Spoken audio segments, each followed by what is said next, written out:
এখন আমি আপনাদের সাথে শেয়ার করছি ঝটপট পুষ্টিকর একটি রেসিপি। আর ঠিক একই রকমভাবে অল্প উপকরণ দিয়ে ঝটপট এই রেসিপিটি করে নেওয়ার জন্যে কোনো প্রকার স্কিপ না করে ফুল ভিডিওটি আমার সাথে থেকেই দেখে নিন।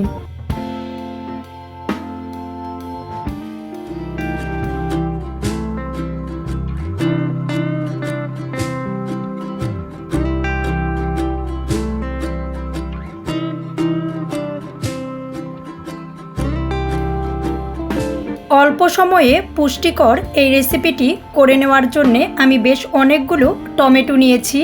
টমেটো যে কতটা পুষ্টিগুণ সমৃদ্ধ সে কিন্তু আর কাউকে বলার নেই। টমেটোগুলো আমি পরিষ্কার করে ধুয়ে নিয়েছি। টমেটোগুলো নিয়ে নেওয়ার পর আমি ঠিক এরকমভাবে স্লাইড করে কেটে নিয়েছি। এগুলো কিন্তু খুব বেশি মোটাও হবে না, আবার খুব বেশি পাতলাও হবে না। টমেটোগুলো কেটে নেওয়ার পর ঠিক এরকম ছোট একটি গ্লাস দিয়ে আমি টমেটোগুলো মাছ থেকে আলাদা করে নিচ্ছি। এরকম টাইপের যে কোনো কিছু দিয়েই আপনি কেটে নিতে পারেন। আমি ছোট একটি গ্লাস দিয়ে টমেটোর মাঝখান থেকে সরিয়ে নিচ্ছি।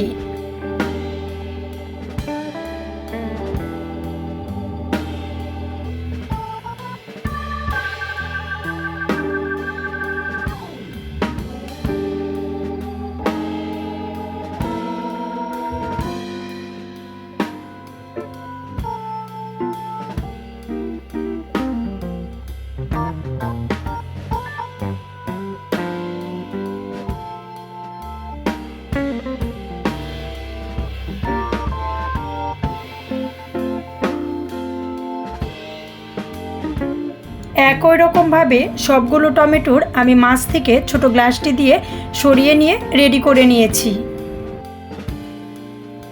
পুষ্টিকর এই রেসিপিটি শেয়ার করার জন্যে বেশ কিছু পেঁয়াজ কলি আমি ঠিক এরকমভাবে কেটে নিয়েছি। সাথে গাজর গ্রেট করে নিয়েছি। এর সাথে একটি ডিমের সাদা অংশ আমি নিয়েছি। আমি ঠিক যতটা শেয়ার করব ওরকমভাবে অল্প পরিমাণে নিয়েছি। আপনার ঠিক যতটা দরকার আপনি ওরকমভাবে নিয়ে নেবেন।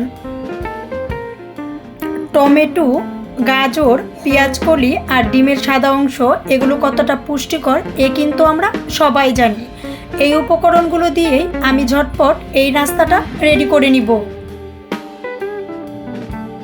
রেসিপিটা শেয়ার করার জন্যে ছোট টাইপের একটি মিক্সিং বোল নিয়ে ডিমের সাদা অংশটা আমি নিয়ে নিচ্ছি। এর সাথে দিয়ে দিচ্ছি কেটে রাখা পেঁয়াজ কলি। এখন দিয়ে দিচ্ছি গ্রেট করে নেওয়া গাজর। টেস্ট অনুযায়ী দিয়ে নিয়েছি লবণ।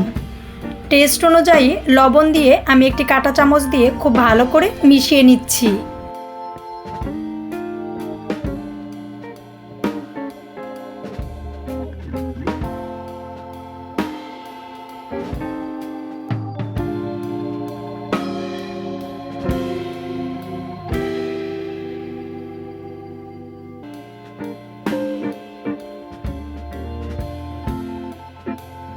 এর সাথে আরও দিয়ে নিয়েছি কাঁচামরিচ।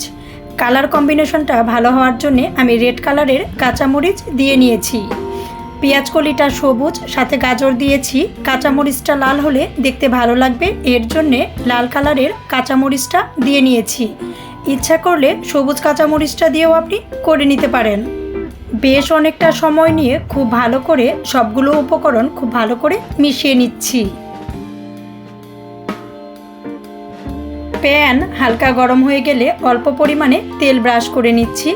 এটা কিন্তু খুবই পুষ্টিকর একটি খাবার, খুব বেশি তেল লাগবে না, একদম অল্প তেল আমি প্যানে খুব ভালো করে ব্রাশ করে নিয়েছি। প্যান গরম হয়ে গেলে তেল ব্রাশ করে নিয়ে টমেটোর রিংগুলো দিয়ে দিচ্ছি। টমেটোর রিংগুলো দিয়ে দেওয়ার পর ডিমের সাদা অংশ, পেঁয়াজ কলি আর গাজরের যে মিশ্রণটা করে রেখেছিলাম টমেটোর রিংয়ে দিয়ে দিচ্ছি।